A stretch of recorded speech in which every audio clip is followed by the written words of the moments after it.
سورہ آل عمران آیت نمبر 23، 24، 25۔ نحمدہ ونصلی علی رسولہ الکریم،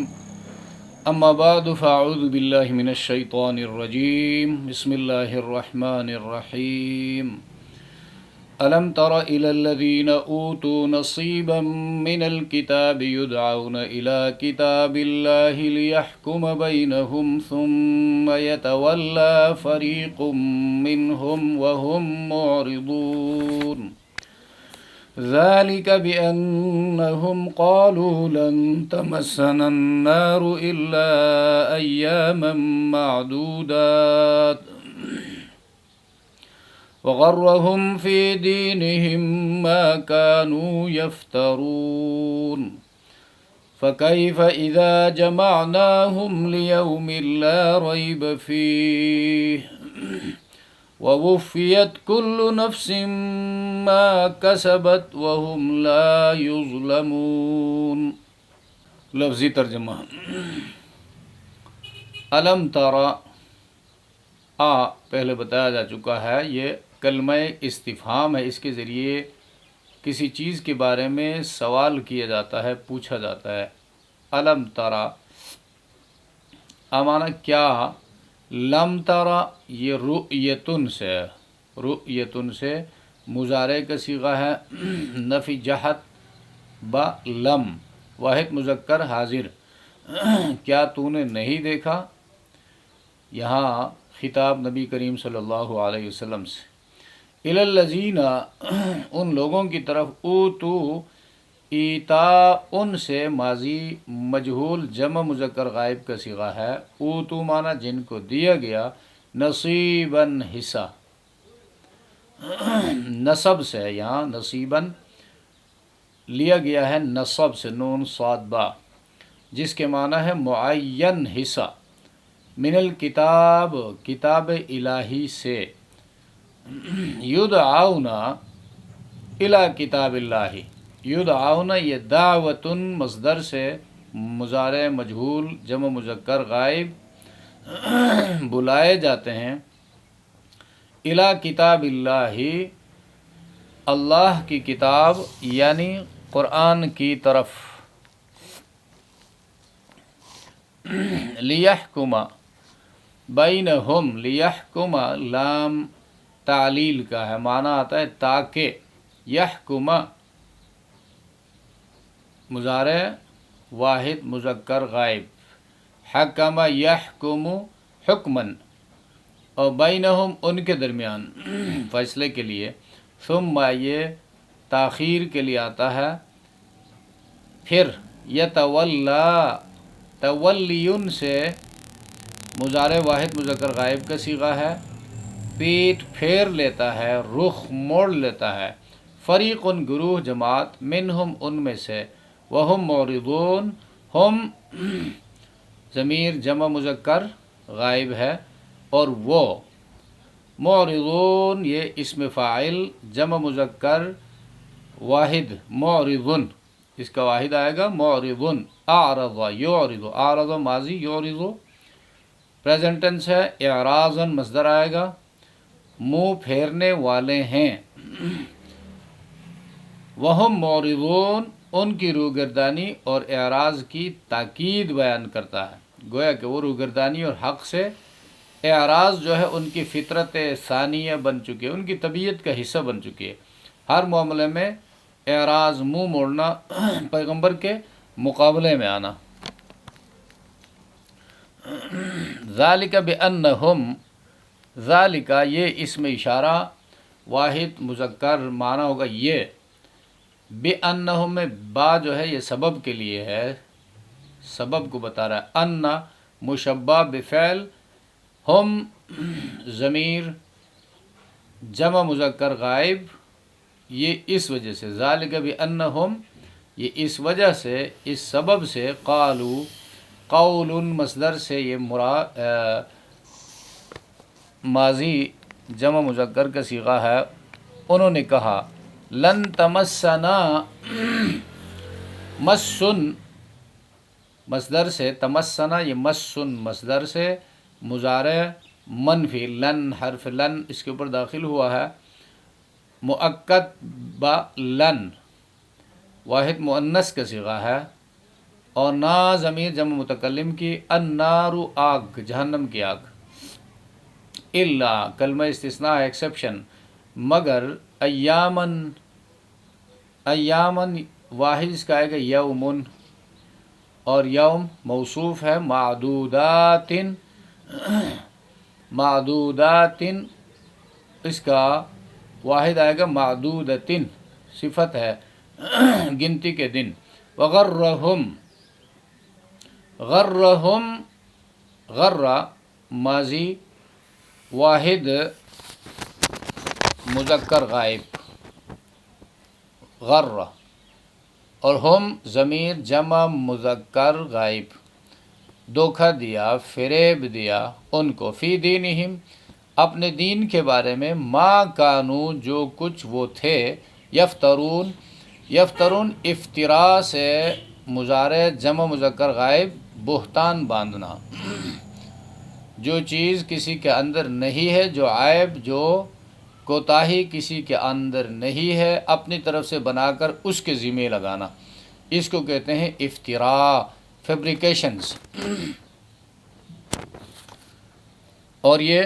بہت بڑا گناہ ہے۔ فکیف اذا جمعناہم، فکیف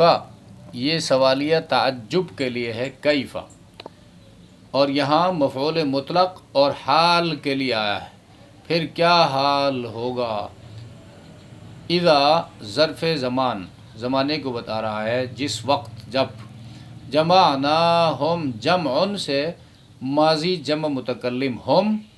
ضمیر جمع مذکر غائب کا ہے، جب ہم ان کو جمع کریں گے، لیومن، یہ لام جو ہے ظرف کے اوپر داخل ہوا ہے تو ظرفیت کے لیے فی آتا ہے، تو یہ لام فی کے معنی میں ہے، حروف جارہ ہیں، ایک دوسرے کی جگہ استعمال ہوتے رہتے ہیں، کبھی لام کی جگہ فی آئے گا، کبھی فی کی جگہ لام آئے گا، تو اس دن میں لا ریب فیہ، یہ لا نفی جنس، یعنی کسی قسم کا کوئی شک اس میں نہیں ہے، رائب مصدر، اس دن کے وقوع میں، واقع ہونے میں کوئی شک نہیں ہے۔ ووفیت، وفیت ماضی مجہول واحد مؤنث غائب کا صیغہ ہے، توفیتن سے، کل نفس، یعنی وفیت مانا پورا پورا دیا جائے گا، اور کل نفس ہر نفس، ہر جان کو، ما کسبت، ما الذی کے معنی میں ہے، اس میں موصول، الذی کسبت، کسبت ماضی واحد مؤنث، التی ما مذکر یعنی موصول ہے لیکن مؤنث کے لیے آیا ہے، کسب یکسب کسبن، کسب کمانا، وہم اور وہ، لا یظلمون، ظلم مانا حق تلفی کرنا، کسی کا حق نہ دینا، اس کو حق تلفی، ان کی حق تلفی نہیں کی جائے گی۔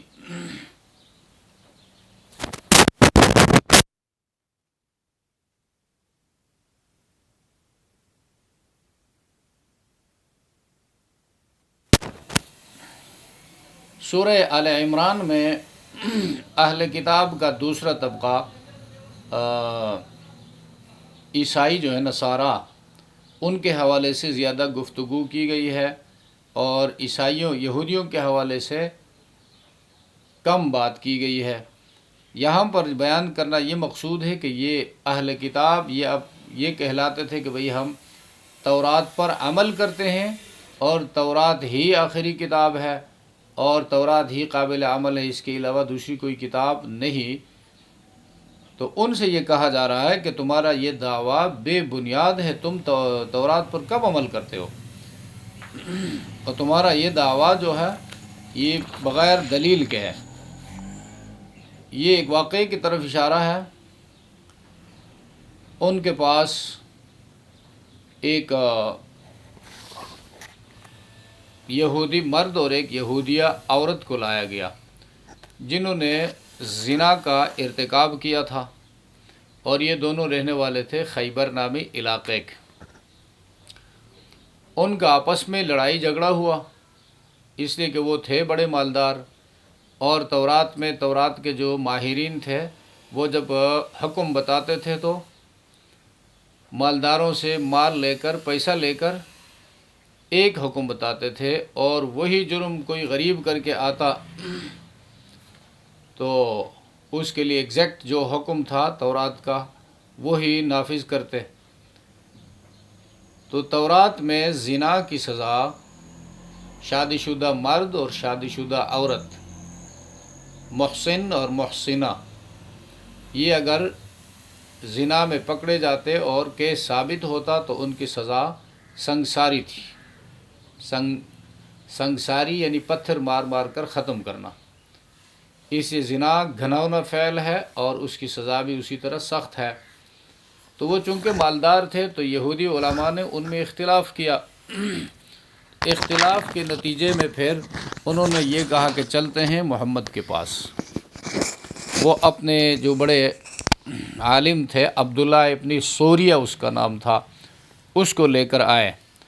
اور نبی کریم صلی اللہ علیہ وسلم کے پاس جب آئے تو واقعہ سنایا گیا۔ اور چونکہ قرآن میں بھی زنا کی سزا سنگساری ہے، اب بھی اگر اسلام کا نظام ملک میں نافذ ہو اور شادی شدہ مرد اور شادی شدہ عورت اس جرم کے مرتکب پائے گئے اور گواہوں نے گواہی دی اور یا انہوں نے اقرار کر لیا تو ان کی سزا پتھر مار کر ختم کرنا ہے۔ تو نبی کریم صلی اللہ علیہ وسلم نے فرمایا تورات میں اس کے لیے سزا کیا ہے؟ تو انہوں نے کہا تورات میں اس کے لیے سزا یہ نہیں ہے، سنگساری نہیں ہے۔ تو اللہ کے رسول نے فرمایا تورات لاؤ، اور تورات منگوائی گئی، اور ان کا جو عالم تھا عبداللہ ابن سوریہ یہودی عالم، ان سے کہا اللہ کے رسول نے یہ پڑھو۔ تو انہوں نے تورات پڑھنا شروع کر دیا، اور جہاں یہ حکم تھا کہ شادی شدہ مرد اور شادی شدہ عورت جب زنا کے مرتکب ہو جائے تو ان کو پتھر مار کر ختم کرنا چاہیے، تو اس پر اس نے انگلی رکھا اور گزر گئے۔ تو اسی مجلس میں بیٹھے تھے حضرت عبداللہ ابن سلام، یہ بھی یہودی تھے لیکن محمد الرسول اللہ صلی اللہ علیہ وسلم کے آنے کے بعد مسلمان ہو گئے، اور تورات کے یہ بڑے عالم تھے۔ اس نے کہا اللہ کے رسول، اس عبداللہ ابن سوریہ نے ڈنڈی ماری ہے، اور جو سزا تھی اس سزا سے اوپر سے ایسے گزر گیا سرسری طور پر۔ تو نبی علیہ السلام نے اس سے کہا پڑھنے کو، تو اس نے آ کر پڑھا، اور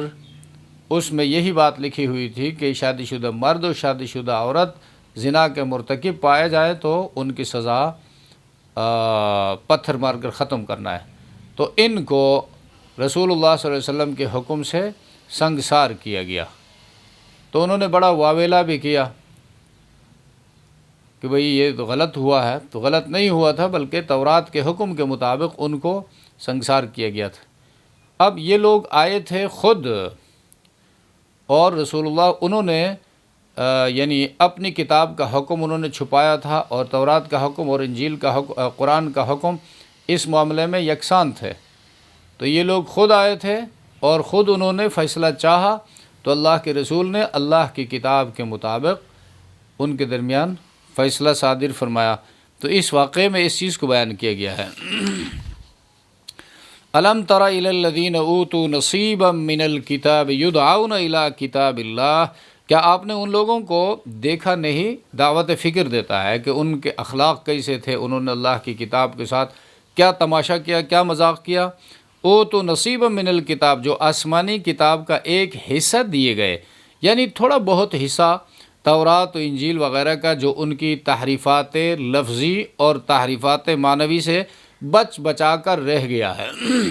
یعنی اس قسم کی کچھ باتیں ان کی تعریفات سے جو بچ گئی تھی، ان میں سے ایک حکم یہ بھی تھا کہ زنا کے مجرم کو پتھر مار کر ختم کر دیا جائے۔ یدعون الی کتاب اللہ،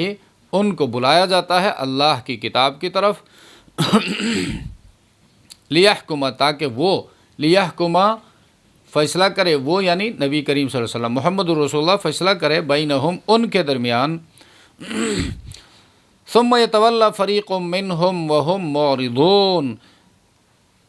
تو ان کا ایک گروہ روگردانی کرتے ہوئے اعراض کرتا ہے، منہ موڑ کر چلا جاتا ہے۔ اب یہاں پر بھی یہی بات ہے کہ ایک بات تو یہ ہے کہ حکم جب جرم کسی کا ثابت ہو جائے تو اس پر اللہ کا حکم نافذ ہونا چاہیے، اور وہ اس کے توبہ کی صورت ہوگی، اور اس حکم کو دین کے عالم کے پاس لے کے جانا چاہیے۔ یہ تو عوام کا فرض ہوا، ایمان کا تقاضا یہ ہے۔ اب عالم وہ پھر ایسا نہ ہو جس طرح اس یہودی عالم نے، عبداللہ ابن سوریہ نے، ادھر سے رشوت لے کر اللہ کا حکم چینج کرنے کی کوشش کی، بدلنے کی کوشش کی۔ عالم کو بھی باؤنڈ کیا کہ وہ اللہ کے حکم، اللہ کی کتاب کے مطابق ان کو سمجھائے، ان کی رہنمائی کرے۔ اب جب حالات اس طرح ہوں گے، عوام اللہ کی کتاب کی طرف رجوع کریں گے، اور کتاب کا عالم ان کو کتاب کے مزاج کے مطابق، اللہ کی رضا کے مطابق اللہ کا حکم بیان کرے گا، تو ملک میں امن ہوگا اور لوگوں کے درمیان الفت اور محبت، بھائی چارگی ہوگی۔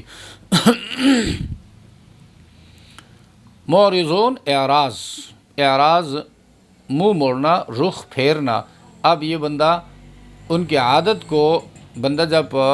کسی گناہ میں مبتلا ہو جاتا ہے، عادی ہو جاتا ہے، تو یہ اس کی طبیعت بن جاتی ہے۔ چوری، ایک بندہ چوری ایک بار کرتا ہے، دوسری بار، تیسری بار، اور اس کو ڈانٹا نہ جائے اور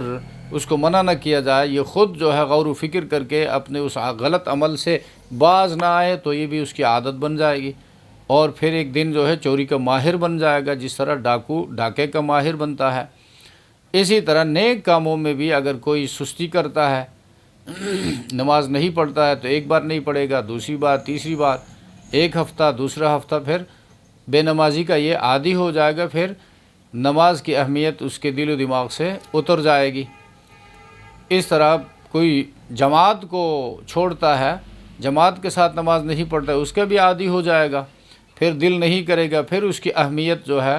دل سے نکل جائے گی۔ تو اسی طرح یہ اعراض کر کے ایک حکم، دوسرا، تیسرا حکم، پیغمبروں کے مقابلے میں آ کر اللہ کے احکام کو 1 2 3 کر کے پس پش ڈال کر اس بات کے عادی ہو گئے تھے، اور ان کو کوئی واک محسوس نہیں ہو رہا تھا، کوئی کمی، کوئی گناہ اس کو نہیں سمجھ رہے تھے۔ بس اللہ کے رسول نے جب حکم نافذ کر دیا ان کے درمیان، ان کو رجم کیا گیا، تو وہ معرضون، اس کو ناپسند کرتے ہوئے چل دیے، اعراض کرتے ہوئے، رخ پھیر کر۔ ذالک بانہم، یہ کیوں؟ یہ اہل کتاب کی یہ جسارت جو ہے، اس کی وجہ بیان کرتا ہے۔ یہ سزا کی طرف سے بے خوف ہو جانا، بے خوف ہو جانا۔ یہ بے خوف کیوں ہوتے ہیں؟ ایک بہت بڑے جھوٹ بات کہہ گئے کہ ہم گنتی کے چند روز جو ہیں جس میں ہمارے آباء و اجداد نے بچڑے کی پوجا کی تھی، بس اس کے پاداش میں، اس کے نتیجے میں جہنم جائیں گے، باقی جہنم ہمارے لیے ہے ہی نہیں۔ تو اس طرح اور بھی بہت ساری باتیں جو ہیں انہوں نے اپنی طرف سے گڑھ رکھی ہیں کہ ہم تو اللہ کی اولاد ہیں، نحن ابناء اللہ واحباؤہ، اللہ کے لاڈلے ہیں، پیارے ہیں، انبیاء کی اولاد ہیں۔ اللہ نے یعقوب علیہ السلام سے عہد لیا ہے کہ تیری اولاد کو میں جہنم میں سزا نہیں دوں گا۔ تو اور عیسائیوں کے درمیان دیکھے عقیدہ کفارہ، عیسیٰ علیہ السلام پھانسی پہ چڑھ گئے ہیں، اور جو بھی عیسائی ہوگا اس کے گناہوں کا کفارہ عیسیٰ علیہ السلام پہلے بھگت چکے ہیں۔ تو یہ لوگ جو ہیں اپنی ان گمراہیوں میں ٹامکٹوئیاں مار رہے ہیں، اور محشر میں اپنے بزرگوں کے سامنے یہ رسوا ہوں گے۔ یہ تو اس قسم کی باتیں بنا کر ان کے ذمہ لگاتے تھے، افتراء، قرآن نے اس کو بار بار کہا ہے مختلف متعدد مقامات پر۔ یہ جھوٹ ہے، نہ عیسائیت میں ایسی بات تھی، نہ یہودیت میں ایسی بات تھی، نہ اسلام میں ایسی بات ہے کہ میں فلاں کی اولاد ہوں، میرا دادا ایسا اللہ والا تھا، اور میرا باپ اتنا بڑا عالم تھا، لہذا اللہ مجھے نہیں پکڑے گا۔ اور میرے تعلق جو ہے فلاں ولی اللہ سلسلے کے ساتھ ہے، اللہ کے نیک بندوں کا دامن میں نے پکڑ رکھا ہے، اور عقیدے کو دیکھو تو خراب ہے، عمل جو ہے صفر ہے، تو یہ اسی قسم کی، جس طرح یہودیوں کے یہ دعوت ہے، تو مسلمان بھی اگر اس قسم کی دعویٰ کرتا ہے تو ان میں کوئی فرق نہیں ہے۔ اسلام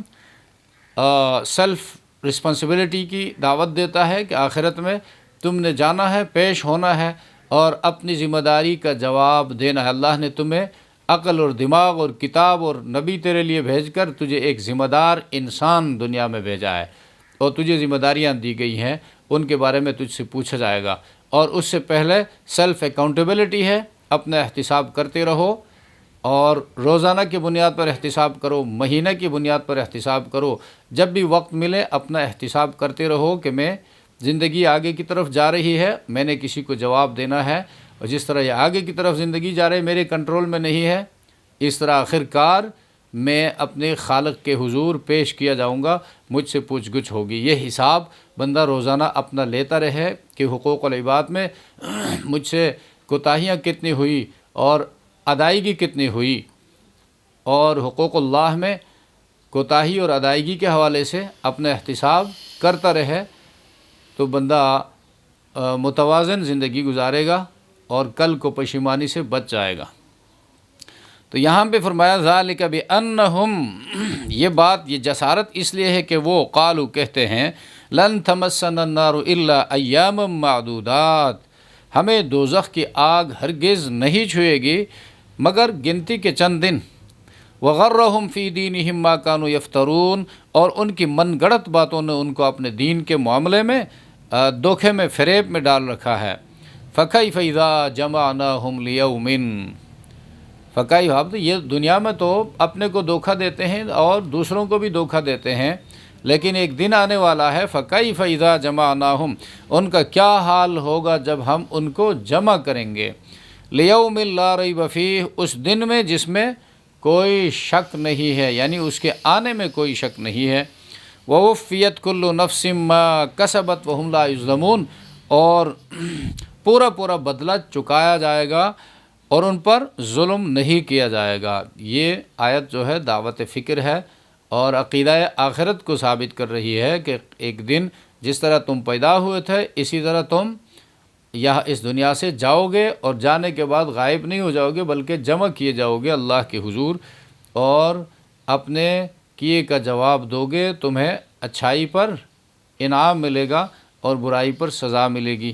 اللہ تبارک و تعالی سمجھ عطا فرمائے۔ سبحان ربک رب العزت عما یصفون، وسلام علی المرسلین، والحمد للہ رب العالمین۔